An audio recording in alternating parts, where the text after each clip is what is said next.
আজকের আমি কয়েকটা বীজ ভিজিয়ে দেব, আর 24 ঘন্টা পরে সেগুলো আমি তুলে নিয়ে মাটিতে ছড়িয়ে দেবো। মাটি প্রস্তুত করা হয়ে গেছে, আর আমি তো ধনের বীজ ছড়ানোর জন্য আমি একটা জায়গা তৈরি করে রেখেছি, সেটা আপনাদের সঙ্গে আমি শেয়ার করেছি।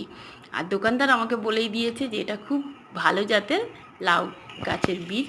তো দেখা যাক কেমন হয়, আর সেই বীজ থেকে কেমন গাছ হয়, আর সেই গাছ থেকে কেমন ফল হয় সেটাও আপনাদের সঙ্গে আমি শেয়ার করব।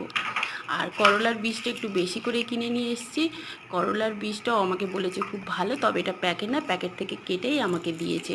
আর এবছর জানেন তো করলা গাছ আমার খুব একটা কি একদমই হয়নি। একটা উচ্ছে গাছ হয়েছিল, খুব কম উচ্ছে হয়েছে, আর এখন একটা গাছ হয়েছে, ওটা করলা না উচ্ছে গাছ আমি কিচ্ছু বুঝতে পারছি না।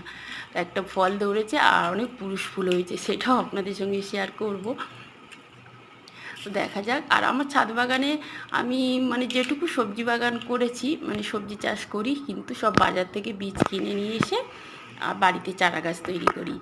আর শীতের সময় কয়েকটা বীজ আমি রেখে দিয়েছি, যেমন পেঁয়াজের বীজ রেখে দিয়েছি, জানি না আমি পরে আমি ওটাকে দেব চারা গাছ করার জন্য, হবে কি জানি না। তারপরে এবছর তো ঢ্যাঁড়স রেখেছি, বীজ হয়েছে সেটা।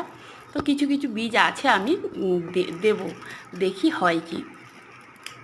আর এখানে লাউ গাছের যে কয়েকটা বীজ দিল তার মধ্যে দেখছি একটা কালো, ওটা মনে হয় খারাপ, মনে হয় না ওখান থেকে চারা গাছ বেরোবে।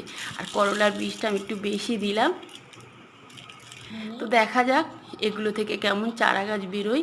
আমি তো খুব টেনশানেই আছি সত্যি। ছাদ বাগান করতে গেলে খুব মাথায় চিন্তা হয় যে এই বীজ থেকে চারা গাছ বেরোবে, তো কেমন গাছ বেরোবে, তাদেরকে কেমনভাবে যত্ন করব। সবে তো ছাদ বাগানই হয়েছি আমি।